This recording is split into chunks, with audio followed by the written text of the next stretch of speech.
The following is a world-class Bullshitters exclusive.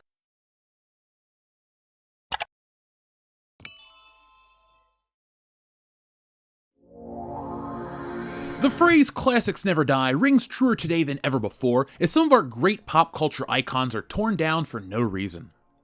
Change is inevitable, it's part of life, but as of late, things are being changed just for the sake of change. Our popular culture is in a constant state of change.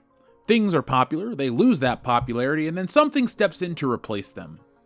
Then there are the timeless classics, the things that are staples of society, the things that we get excited for over and over again.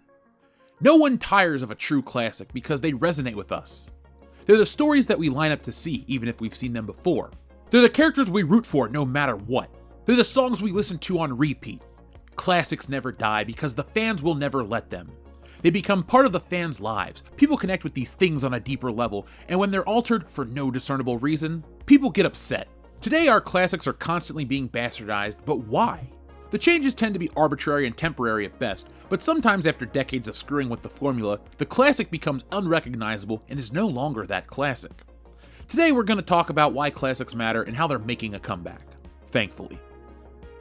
Before we can go any further, we have to establish why popular culture is important. Most brush off pop culture as junk, but according to Edward J. Wetmore, popular culture represents a common denominator, something that cuts across economic, social, and educational barriers. When people hear the words popular culture, they may instinctively think that their favorite band, their favorite TV show, or their favorite movie, and any other number of pop culture references that have become part of our national identity. Pop culture is important in American society because it provides us with a unique national culture. It helps us bridge our many differences and provide us with some commonality in a society that is so diverse. Part of the broad appeal of popular culture is that it is a shared experience with other members of society, and sharing these experiences connects us. When a popular television show nears its conclusion, there's a collective sense of anticipation and suspense that something so entertaining and enjoyable will come to an end. On February 28, 1983, over 105 million people tuned in for the series finale of MASH. The popularity of this show and the vast audience it drew for its finale demonstrates for how a brief moment pop culture united an entire country. Most of our popular culture, especially television, is inherently entertaining because it draws in our attention and captivates us. Oftentimes, when the laughter and amusement fades, we can still be left with our ongoing curiosities and self-reflection. We may find ourselves asking questions such as, what are we becoming as a society? Throughout the rest of the 20th century, giant cultural events would continue to unite people across the country and even the world. The shared experiences brought us together until the internet changed everything. It connected the planet. We now have access to more information than ever before, but we lost something: the shared experience. The internet opened up the opportunities to reach parts of the world that were previously unreachable. Companies also realized this and began to market to the rest of the world. At first, there was excitement for the ease of access. The world began to shrink, but as time went on, our cultural identity also shrank with it. American pop culture is not valued by those who control it. They take our US pop culture and change it to appeal to a younger demographic. They take our pop culture and change it to appeal to a younger demographic or a disinterested global audience. The younger audience doesn't respect history enough to know it, and the global audience has their own popular culture. It turns everyone off. Appealing to a global audience is crucial for success today, but again, only US pop culture seems to change to appeal globally. Anime is one of the world's most consumed art forms. When anime was first being brought over to the US in the early 60s with Astro Boy, it was Americanized to appeal to audiences. Over the last 50 years, we've seen anime boom. The same shows will have many dubs of dialogue re-recorded just to be more accurate to the source material. Manga, aka Japanese comics, are presented in their Japanese format, i.e. backwards to those in the West. It's expected to have the English version be as close to the Japanese version. It's part of the appeal. Western pop culture is altered to appeal to other parts of the world, but in a much different way. Other things get localized. Our pop culture is changed at the source to appeal to a different demographic. We don't get to keep the true version. We lose our cultural identity. Superman, the world's first superhero, debuted in 1938 and is a victim of this. Superman is a character who stands for the best in our society, but for some reason, the people in charge can't stop ruining him. 3 years after Superman debuted, the US would enter World War II. During the war, Superman would become an icon of America as he was shown helping the war effort.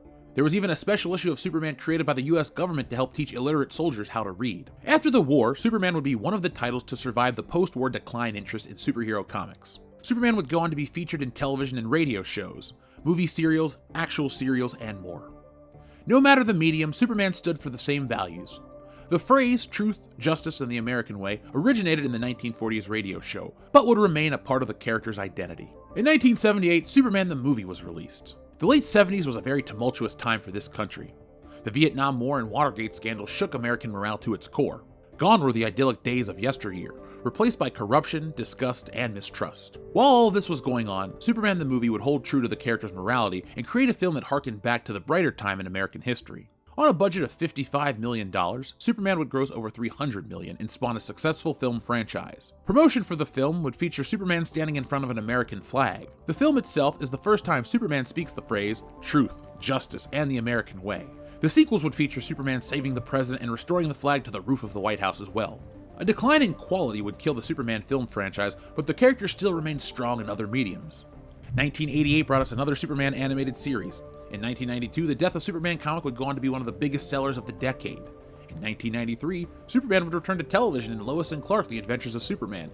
And in 1996, Superman the Animated Series would debut. Superman would remain a staple of pop culture throughout the decade, but as other comic book characters stole the spotlight, those in charge of Superman would try to change him to appeal to a younger and global audience.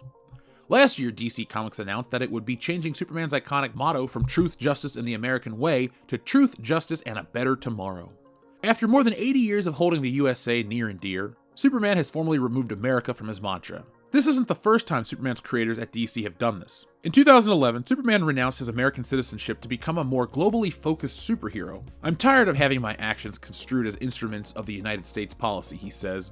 "Truth, justice, and the American way, that's just not enough anymore. The world's too small, too connected." It's said that Superman seems to have abandoned his American roots. Superman wasn't just any hero, he was once an allegory for the best that America could be.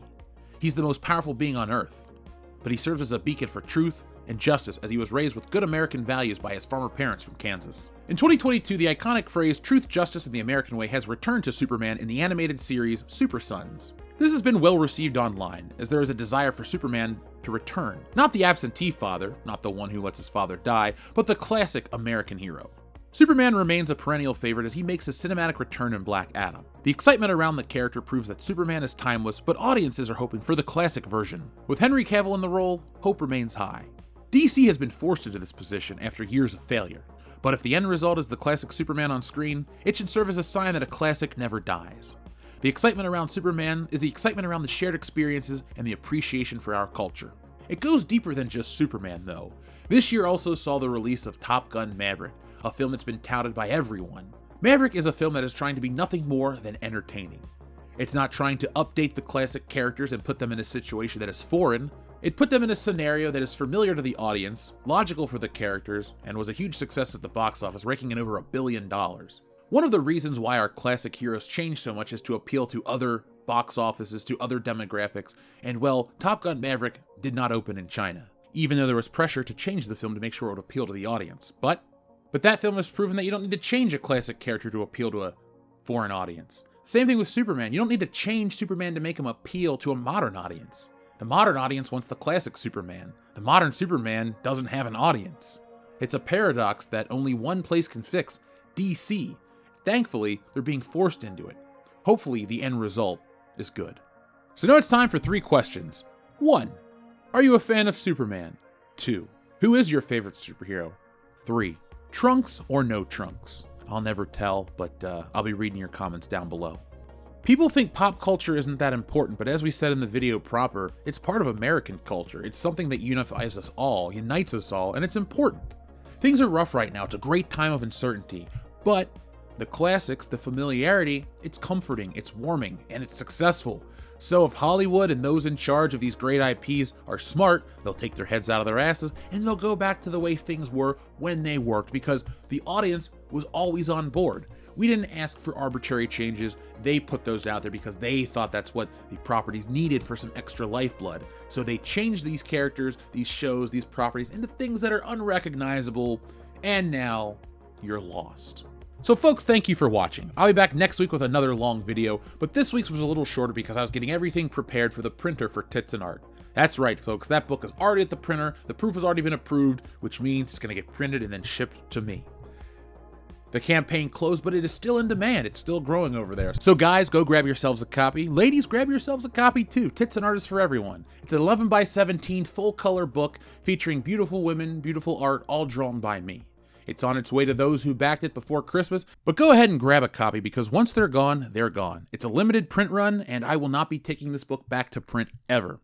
So thank you to all those who backed the book, making it a very big success, but for those who want it in the future, well, make sure you catch our campaigns early and live. I'm gonna get out of here, folks. Go work on the next project, the next book, the next video, whatever it may be. Be on the lookout for World Class Bullshitter's next production.